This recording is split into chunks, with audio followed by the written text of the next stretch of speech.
Nasamsam ang mahigit 100,000 pisong halaga ng shabu at marijuana sa ikinasang bypass operation sa Butuan City. Alamin ang detalye mula kay Police Staff Sergeant Iris Laureto.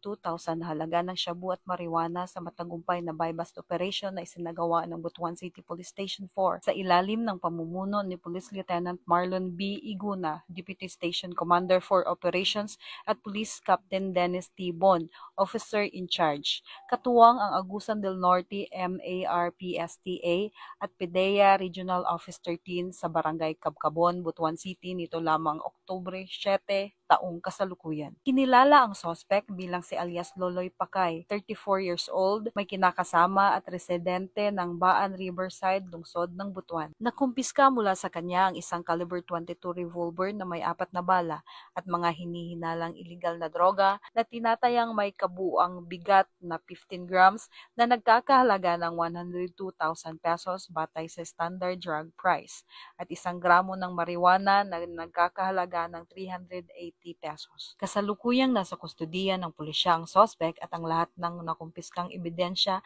habang inihahanda ang mga kaukulang kaso laban sa kanya sa ilalim ng Republic Act 9165 o ang Comprehensive Dangerous Drug Act of 2002. Mula dito sa Police Regional Office 13, ako ang inyong PNN News Correspondent, Police Staff Sergeant Iris Joy Laureto, alagad ng batas, tagataguyod ng balitang pulis.